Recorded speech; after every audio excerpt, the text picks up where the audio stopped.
బేసిక్‌గా మీరు ఈ కొన్ని కేసులంటే ఈ 3 డేస్ నుంచి బాగా వైరల్ అవుతున్నటువంటి ఇష్యూ ఏంటంటే, ఇటు మంచు ఫ్యామిలీకి సంబంధించి ఇంటి రచ్చ కాస్త ఈదులోకొచ్చింది. అండ్ తండ్రి, కొడుకులు ఒకళ్ళ మీద ఒకళ్ళు కేసులు పెట్టుకోవడం జరిగింది. అండ్ ఆ కేసులకి సంబంధించి ఈ మధ్య కాలంలో అంటే అందరికి ఆసక్తిగా ఉన్నటువంటి అంశం ఏంటంటే, ఒకరి మీద ఒకరు 329(4) పెట్టుకున్నారు ఇద్దరి మీద.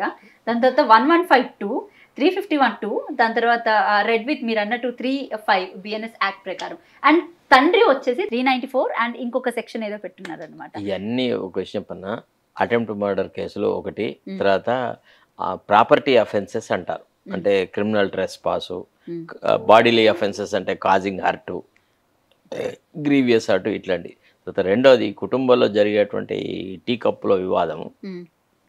ఇవాళ ఎక్కడో చూసిన వాడు మంచు విష్ణు, ఏ అన్నదమ్ములు అన్నాక ఆ మాత్రం గొడవలు జరగవా, ఏది మాది మేము సర్దుకుంటాము అనేటువంటి మాట మాట్లాడినారు. ఇవాళ కుటుంబ కలహాలు అనేది మొట్టమొదట ఈ రాష్ట్రంలో రాలేదమ్మా. ఎన్టీ రామారావు కుటుంబంలో అన్ని లక్షల కోట్ల ఆస్తులు ఇచ్చినాక కూడా ఎన్టీ రామారావును ఏకాకిం చేసినారు. ఎన్టీ రామారావు కుటుంబంలో కూడా కేవలం ఆస్తులకు సంబంధించిన వ్యవహారాలు జరిగింది. రిలయన్స్ అంబానీ కుటుంబంలో కూడా ఒకళ్ళ మీద ఒకళ్ళు కేసులు వేసుకున్నారు. ఇట్లా చాలా సహజంగా ఎన్నో ప్రదేశాలు జరిగింది. అంటే ఏ కొడుకులైతే తను సొంతగా సంపాదించుకోలేము, తండ్రి ఆస్తి మాకే ఎక్కువ భాగం కావాలని నిరర్థకమైనటువంటి యూజ్లెస్ చిల్డ్రన్ ఉంటారు కదా, వాళ్ళు ఇట్లాంటి పనే చేస్తారు. తల్లిదండ్రుల గౌరవాన్ని సర్వాన్ని నాశనం చేసేసి ఆస్తుల కోసం కొట్లాడతారు. ఇంకా భవిష్యత్తు లోపల వీళ్లకు చరిత్రహీనులుగా మిగిలిపోతారు అన్నారా. ఇది తండ్రిగా ఆయనన్నా కంట్రోల్ చేస్తుంది ఉండే, పిల్లలైనా తండ్రి తదనంతరం ఏదైనా జరుగుతుంది అనేటువంటి ఆలోచన ఉండేది. వీళ్ళు సొంతగా సంపాదించుడు చేసుకోవాలి. వాళ్ళకి ఏం దక్కైంది? వాళ్ళు ఉన్న వికలాంగుల, చేతగాని వాళ్ళ, దద్దమ్మల ఏంటిదట? ఎందుకు అంత రభస చేసుకొని బజార్లో పడి అదొక పెద్ద ఇష్యూ అయినట్టుగా, అదేదో రాష్ట్ర ప్రజలకు సంబంధించిన అంశం అన్నట్టుగా దాని మీద మాట్లాడమే సిగ్గుచెట్టు. అలాంటి వాడైతే అసలు అట్లాంటి డొమెస్టిక్ ఇష్యూస్ మాట్లాడరు. It is not a public issue where we can discuss about what is likely, what is not likely అనేది మాట్లాడడానికి. చవటలు కొంతమంది దౌర్భాగ్యంగా ఉండేటువంటి వాళ్ళలో ఎవరికి కల్చర్ లేదు. ఆ మోహన్ బాబుకు కల్చర్ లేదు, ఆ మంచు మనోజ్ గాడికి లేదు, ఆ విష్ణు గాడికి లేదు. వాళ్ళ ముఖాలు చూస్తేనే థగ్స్ అండ్ గూండాస్ లాగా ఉంటారు. వాళ్ళు ఏ రకంగా ఉన్నారమ్మా? వాళ్ళ ప్రవర్తనని ఈ రాష్ట్ర ప్రజలు ఎందుకు గమనించారు? కొట్లాడుకుంటారు, కలిసిపోతారు, విడిపోతారు. ఇప్పుడు చిరంజీవి ఇంట్లో జరగలేదు గొడవలు?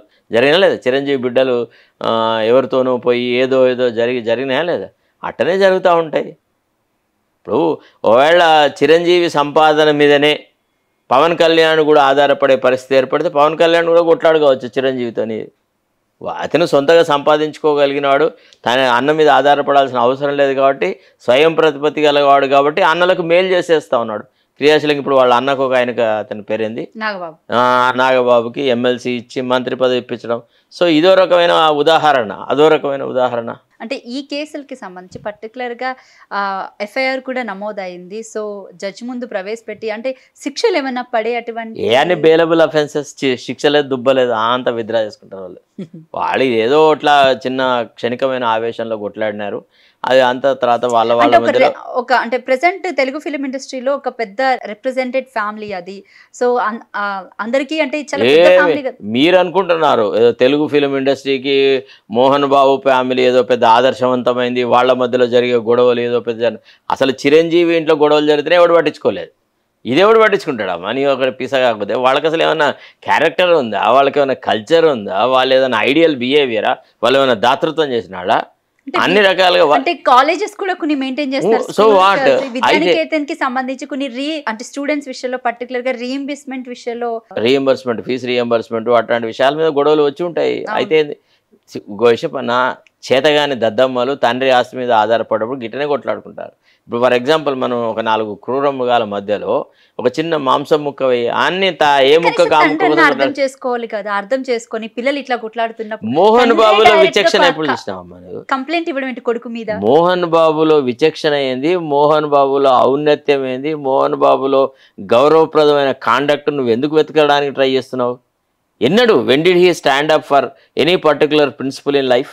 ఆయన జీవితంలో ఏంది ఆయన చెప్పండి. ఒక నటుడుగా వచ్చిన వాళ్ళు చాలామంది ఉన్నారు, దైవ కార్యక్రమాలు చేసినటువంటి నటులు ఉన్నారు, తర్వాత సమాజ సేవ చేసినటువంటి నటున్నారు, పేదవాళ్లకు ఆర్థిక సాయం చేసినటువంటి నటులు ఉన్నారు, లేదా రాష్ట్ర ప్రయోజనాల కోసమని అంటే ప్రకృతి వైపరీత్యాలు వచ్చినప్పుడు ఎంతో కొంత డబ్బులు ఇచ్చినటువంటి వాళ్ళు ఈ కార్యక్రమాల్లో మోహన్ బాబుని మీరు ఎక్కడ చూసారు, ఎప్పుడు చూసారు?